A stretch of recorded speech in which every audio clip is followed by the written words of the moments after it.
Well, hello and welcome to Prairie Lakes Church.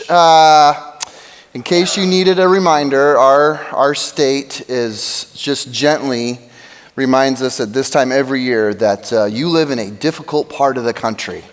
So, in case you forgot, it still is Iowa and it still is January, and hey, if you joined us and you kind of braved however much snow you got or wind you got from wherever you came, and you're here at one of our campuses this week, and we're really glad that you did. And if on the other hand you decided that it was better for you this weekend to sit under a blanket in the comfort of your own home and enjoy a cup of coffee, we're jealous. Is really where we're at. And either way, honestly, we're really glad that you're here. Thanks for making this a part of your week, okay?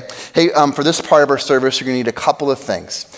First thing you're going to want is a Bible. And so at all of our campuses, they're probably somewhere around you. A lot of us use the Bible app on our phones. That's cool too. The second thing you're going to maybe want is something to write with. And so at some of our campuses, the pens are kind of in front of you or around you. At others, if we could get our ushers to come down. And if you want to take some notes this weekend, just raise your hand, okay? And they're going to find you. Hey, we are in week two of a 5-week series called Your Next Step. And we began last weekend with Pastor John talking about our first step of attending regularly. And this weekend, we're going to be looking at serving purposefully. And the next 3 weekends, we're going to be talking about connecting relationally, giving generously, and inviting boldly. And so that's just where we're at. Now, before we get too much further into this, and we're probably going to make this joke a lot this year, but here it is anyways, okay? Has anyone noticed an uptick in those, what do they call them? Horribly annoying and repetitive political ads. I think that's what they call them. Anybody notice an uptick? There's a little bit of an uptick in those, right? It's a load. It is. It's a load, isn't it? It's like we don't ever really get out of the cycle around here. And it doesn't matter your political affiliation. 4 years ago, it was all the Republican nominees ads. This time, it's all the Democratic nominees ads. And I swear, if I have to see Tom Steyer's colorful belt one more time, I'm going to lose it. It's just constant fire hose of political ads. And I don't know about you, okay, but it does make me kind of cynical. Kind of cynical. All of these accusations, all of these platitudes, all these promises, it just seems like it's all just noise that most of us, we just can't wait to get to stop listening to. Words, more promises, more plies. We're so used to hearing it. We're so used to hearing it at this point that our cynicism towards it feels mostly justified, I think. Now, here's why I start with that joke. We are in week 2 of 5 weeks on this thing called next steps, your next step. And I'm just going to get this on the table right now. It's going to be easy. It's going to be easy for some of us to start to feel about the content of this series. Did you like that, by the way? Take a picture of that, huh? It's going to be easy for some of us to feel about the content of the series the same way that some of us feel about political ads, I think. Because last week, what was it? It was attend regularly. Attend regularly. Amazing things will happen if you attend regularly. Your life will never be the same, right? This week, it's going to be serve purposely. Serve purposely. Serve purposely. You'll change the world if you just sign up for one of our teams. Right? Like, I've heard this before. I think I've heard this somewhere before. Is Pastor Jesse wearing a colorful belt this weekend? Yeah.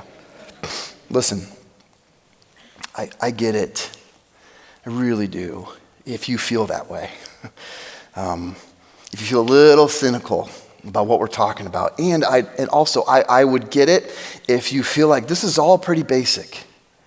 It's all pretty basic. I know this already. Some fancy new language and print pieces and slides. It's not going to change the fact that what we're talking about is getting to church. Or serving. Like you've never heard this before. So listen, if that's kind of what you're feeling, and if you were honest with yourself, that's kind of where you're at, here's what I'm just going to ask us to do together as we begin this weekend. I want us to look at one verse. It's right on the screen here. It's from John 1:46. If that's where you're at, let's just read this together, okay? John 1:46 says this. Nazareth, can anything good come from there? Nathanael asked. Come and see, said Philip. Now listen, I don't normally like ripping verses out of context like this, but in this case I kind of do because of what I think it's going to bring in focus for us. So who are Nathanael and Philip? Who are these two guys in this verse? Well, when this happened in real time, they were like nobody, really. I mean, they were nobody in particular, let's put it that way.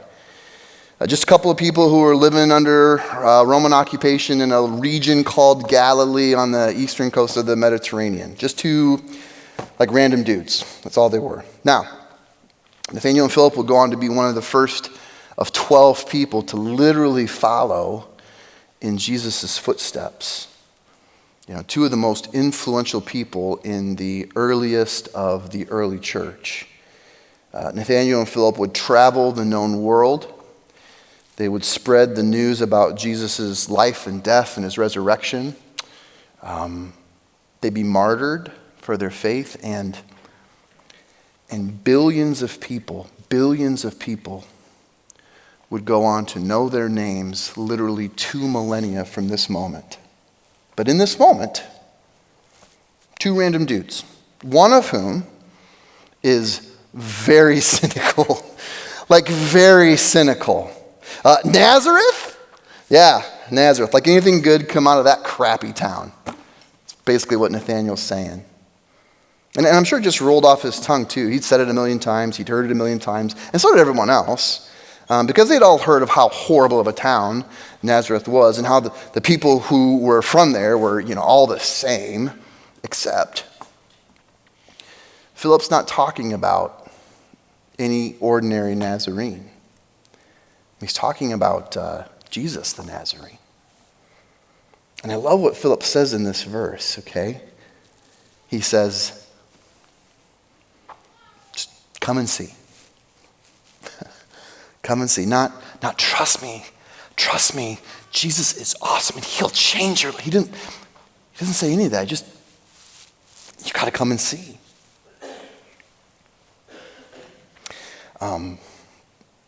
If you're cynical about these next steps,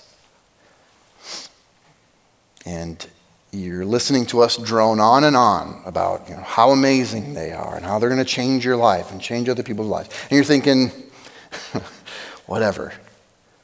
All I can really say to you is this, and just kind of echo what Philip said. Just come and see, okay? Just come and see. See for yourself. If we're a bunch of salesmen pulling a bait and switch on you, you're going to know pretty quickly, and at very little cost to you personally. But I will say this. I have taken and am taking each of these steps personally. And I'll give my own testimonial here. God has used each of them in some really, really significant ways in my life. Because it's not just about the steps. We're not just talking about these magic steps. What we're talking about is this unbelievable God and what he does as you take these steps. In fact, a big part of the reason that I am standing here in this moment doing what I'm doing is because I decided to take the step that we're talking about this weekend. I decided to jump on a team as a volunteer 20 plus years ago at this little First Baptist church on the corner of 7th and Main in Little Cedar Falls, Iowa. I was a freshman in college. I had decided that I was going to take the step and help out as a sound guy. I got to tell you a story from those days, okay, from my illustrious career as a volunteer sound guy at First Baptist Church, which is now Prairie Lakes Church, by the way, okay? So we're on the corner of 7th Main in Cedar Falls, and right across the street was, and still is, St. Pat's. St. Pat's, Catholic parish, right? And so we'd hold services on Sunday morning, and they'd hold services on Sunday morning at the same time. But every once in a while, we would have this problem. And this is a true story. The problem was that the wireless microphone that Father whoever over at St. Pat's was wearing, it would interfere with the wireless microphone that Pastor John was wearing at First Baptist. And when I say interfere, here's what I mean. Every once in a while, during Pastor John's message, we would hear through Pastor John's microphone something that the priest across the road was saying. You can ask him. Now, I remember it happened a couple times. I remember the first time that it happened, I was in the sound booth. I was like 18 or 19 or something. Pastor John was preaching, and as it was happening, he looked at me like whatever you're doing, this is not funny and you should stop. Right? And all I could do was give him the shrug, I have no idea what's happening and I can't fix it. You know? And so this isn't going to surprise you if you know Pastor John at all. Here's what he did in that moment as he realized this is just one of those things. He started miming. He started to acting like he was Father Fuller. And I could tell you story after story like that. Right? Story after story. Over the years and across the teams that I've served with as a volunteer or now as a staff person, I could tell you the story of trying to open up a frozen trailer lock on a weekend like this one with a couple of John Deere engineers at 4:45 in the morning on Sunday so that we could set up church at a middle school. I could tell you the story of building a makeshift plumbing/circulation system to heat a portable baptistry with a few other John Deere engineers, only to watch same system burst open and me panic as hundreds of gallons of water spilled on the floor of a church that we were renting space from. I could tell you the story of being in Juarez, Mexico, driving a church van full of high school students as a volunteer. By the way, this is when I was in seminary, when I backed into a concrete barrier that was protecting a propane tank. And I dented in one of the doors of the church van, which again was full of high school students. And again, if you were keeping score there, that's Juarez, Mexico, aka the murder capital of the world, with other people's kids, several of whom I still know and love to this day. I got a lot of stories. Story after story of what happened and what those teams were like. And what God did. But here's what I want you to see, okay? Not only in those stories, but really in the rest of our time here this week. And here's what I want you to see, okay? When you take this step to serve purposefully, when you decide that you're gonna take this step, God moves you closer to discovering what your purpose is in His story. Just as you take the step to serve purposefully, God's going to move you closer and closer to discovering what your purpose is in His story. And that's really my story in a nutshell with this step. As I served purposefully, God moved me closer and closer to discovering my purpose in His story. And it wasn't plumbing. I learned that pretty quickly. And I believe God's going to do the same thing for you if you take the step. I mean, I'd bet. In fact, just specifically here this week, I think there's two things specifically that He's going to show you about your specific purpose in His story. Two things that when you take this step that you're going to be serving purposely, He'll show you as you take this step about your purpose. Okay? So the first one is this: as you serve purposefully, God's going to show you that your purpose is number one, your purpose is to be on a team. Maybe that's not what you expected, but really, we're all designed to be on a team. And a team really is just a community around a common mission. Okay, so open up your Bibles with me to Mark 3, 13 through 19. If you've never been in the Bible before, it's in the New Testament, closer to the back than the front. We have Matthew and then Mark, okay? Table of contents is Matthew, Mark, Luke, and John. They all tell the story of Jesus' life, his death, his resurrection, what he preached, what he did, what he said. Mark 3, and as you find that, Mark is going to tell us a story of how Jesus called these 12 disciples, how they all got on the team in the first place. So let's read along, Mark 3, 13.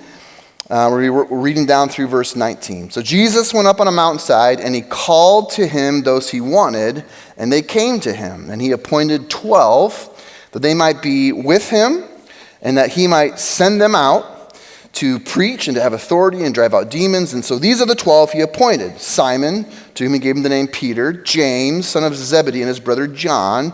To them he gave the name Boanerges, which means sons of thunder. It's pretty great. Do you think they would wear t-shirts if they could? I think they would. That'd be a great t-shirt. Andrew in verse 18, Philip, Bartholomew, Matthew, Thomas, James, son of Alphaeus, Thaddeus, Simon the Zealot, and Judas Iscariot, who betrayed him. So that's his team. So I want to draw your attention to one specific verse there. Verse 14, I'm going to put it on the screen here. Mark 3:14 says this, he appointed 12 that they might be with him. Okay, you could zoom right past that. He appointed them so that they might be with him and that he might send them out. So first and foremost, this phrase, be with him. Jesus summoned these 12 guys so that they would be with him and with one another. Part of their purpose was just being on a team. It's really where it all begins. In relationship, in community, together. It's one of the greatest gifts and the greatest discoveries that you're going to make when you decide to take this step to serve purposefully is you're going to discover that you were designed to be on a team. You were designed to be in community, in relationship with Jesus and his people. And when I say in community, I don't mean just like sitting around a campfire and singing Kumbaya. This is the kind of community that's formed around a common mission. Like one of the best ways to build real friendships with people, to find real community with people, is when you're on a team with them. I mean, when everyone's pulling the same direction, trying to accomplish the same thing. And I've seen this happen like so many times, and every time it happens, I just think it's the coolest thing. And one of my favorite stories to tell about this is from the early days of our Waterloo campus, which we've now merged with another church in Waterloo. But Waterloo was our very first multi-site campus. And our first campus pastor there, shortly after taking on that role, he moved away and took a role at a different church. So we had a pretty short bench at the time, which means I was up, okay? That's how that all happened. And we were doing set up and tear down at a middle school in Waterloo. That's what we were doing. So we'd have all this gear and these 2 huge trailers and like 40 cases of stuff. And volunteers would come and they would set up church every single Sunday, really early on Sunday morning, and then we'd tear it down after the weekend because school was coming on Monday. And so by the time I got there into this role, these set up and tear down teams hated it. Like hated it. And it was pretty obvious why. There was never enough help. We're always shorthanded. It was stressful every single time, and everyone was just sick of it, you know. Serving purposely, it turns out, wasn't all it was cracked up to be. And so we had to tackle that one right away. That was like priority number 1. And here's what we did. We just identified some key leaders, the right leaders, and we just met once a month for wings and beer at Buffalo Wild Wings. 3 team leaders and me. That's what we did. And we talked about our teams, and we talked about how we could improve what we did on Sunday morning. And then we talked about our lives, our marriages. And some of us were having kids for the first time. Some of us were getting married for the first time. One of us was walking through a divorce. And we just do that once a month. Now, wouldn't you know it, over a very short amount of time, each of those teams grew until they were full. And The time it took to set up and tear down every Sunday morning, it shrunk dramatically. In fact, they started competing with each other to see how they could do it, who could do it the fastest, and started bringing in donuts and doing some connecting and being intentional as a team together on a Sunday morning, which is really cool to see. And here's what I think is fascinating about this story. Those three leaders from this set up and tear down team, they still meet once a month for wings and beer. We stopped having to set up and tear down in 2011. They don't even go to the same church anymore. Like 3 of them go to each different churches, and they still meet. Because why? Because part of how God designed us, part of our purpose, is to be on a team. And when you discover that, when you're actually on a team that's like that, oh, man, it's like discovering your purpose. Like why you exist, okay? So that's the first thing that God, I think, shows us when we take this step to serve purposefully. Now, listen, I know for some of us, our next step is to simply attend regularly, right? We just talked about that last weekend. And I love that we're a church that embraces that as a step. Because increasingly, it's a hard thing to do for a lot of us. We just don't start from this standpoint of attending regularly, as a priority. It's a big deal. Every week matters. And so some of us, our next step is just making church, getting here regularly a priority. But once you've taken that step, here's what you're going to discover. You're going to discover that it's just your first step. It's not the last step. In fact, if this becomes your last step, if attending regularly is kind of where your journey with church ends, here's what you're going to eventually feel. You're going to eventually feel bored. You're going to eventually feel disconnected. And eventually, you're going to feel like there's not a lot of purpose in even coming. And that's because you were made for more.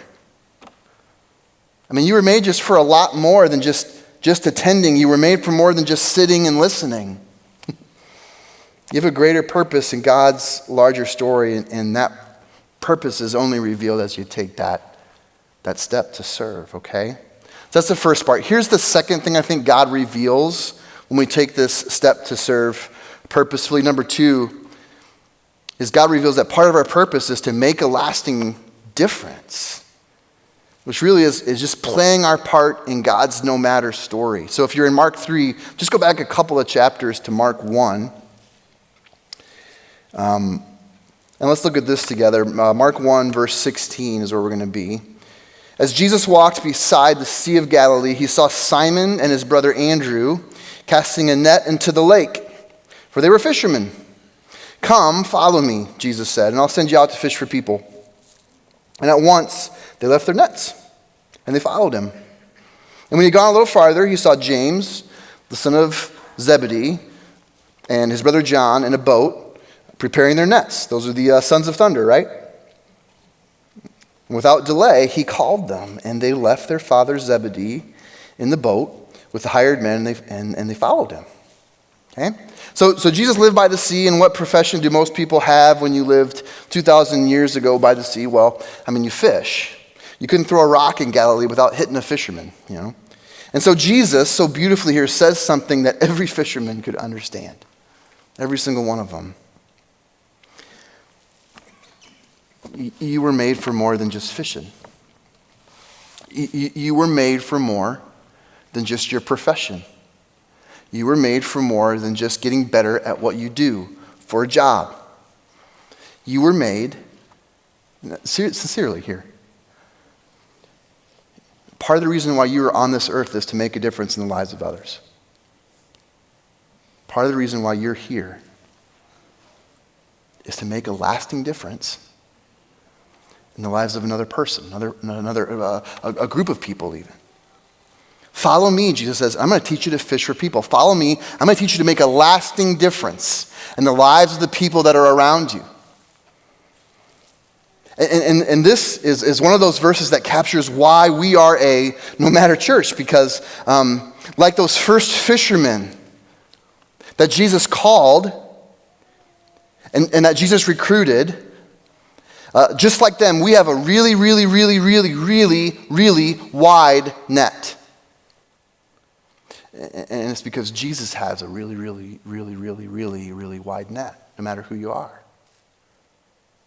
And man, no matter where you've been, no matter what you've done, no matter what's been done to you, Jesus wants you to know that the church, not just our church, but his church is a place where you can look for God. Cast a really wide net. And it's why we here at Prairie Lakes, that's why we create guest services teams, so that no matter who you are, you can walk in the doors of Prairie Lakes Church where you not only feel like we're ready for you, but you're kind of clear on what's next for you. That's why that team exists. I mean, it's why we send teams to respond to natural disasters all across this country, so that no matter where you are on the worst day of your life, you know that there is a God, that there is a God standing right there in the middle of your literal storm, meeting your very real needs, physical and spiritual. It's why those teams exist. It's why we have, at all of our campuses, we have teams of people who give most of their weekend to practice and rehearse and program equipment and play instruments so that no matter how your week's gone and no matter what you've done, you know that you can sit and listen about a God who really loves you in a way that you can actually understand and maybe even enjoy. That's why we spend so much time and energy on our family ministry teams and environments, because your kids matter. It's why we send teams down to Belize or Haiti or Guatemala or over to Kenya. Because no matter where you are, no matter where you've been, no matter what you've done, no matter what's been done to you, we believe that part of following Jesus is creating a place where you can simply look for God.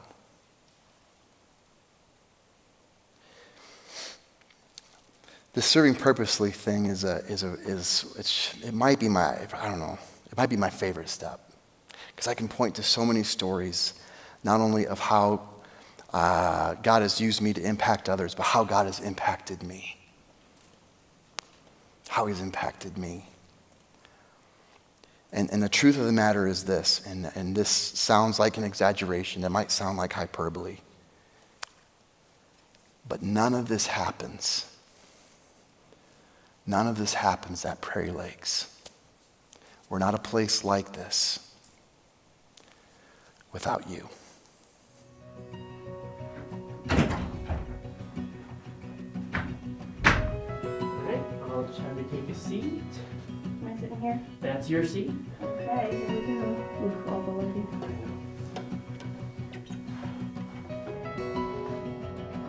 Wow. Right. Pretty cool.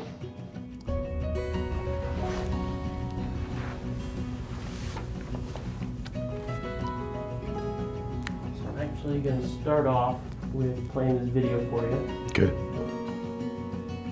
Hey Jenna, you've impacted my life so much. When I first met you over 3 years ago as a chaplain at the river, I had no idea the relationship that we would grow and develop to have today.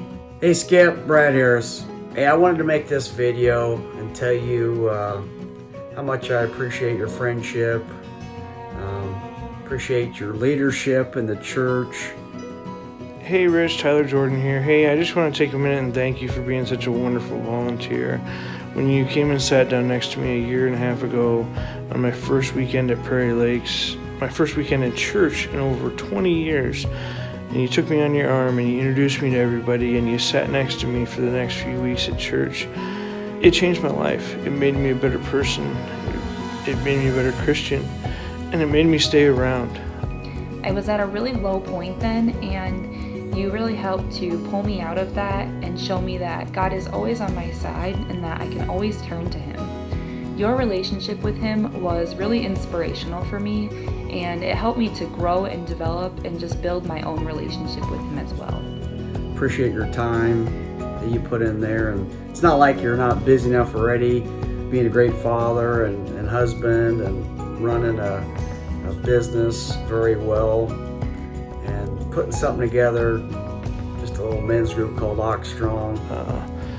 The work that you do with the tech team, the hard work that you do, and the willingness to serve and the willingness to introduce people and meet people, you are changing the way things work at Prairie Lakes. And I am very, very proud to call you a friend, a mentor, and a brother in Christ. You were always there even when I got baptized, and we even got to serve together at Prairie Lakes for a short bit, which I'm so grateful for. I know that I'm not your only mentee, and you've impacted so many others' lives as well. So just thank you for volunteering and for everything else that you've done, and really for just being there over these past few years. Appreciate what you do. Thank you. Helps get me through the week. We all go through the week, kind of get drugged through the mud, and to be able to go in on a Sunday and feel that energy. I mean, you guys, I hope you understand how much it touches me in my heart, but I know it does, hundreds of other people that show up there every Sunday. So. Okay, I wasn't expecting that. I didn't know when I saw him in the cafe that morning, that it was his first time there in the place that he was at, I just saw a guy sitting kind of off by himself that I'd never seen before. And thought I'd go say hi.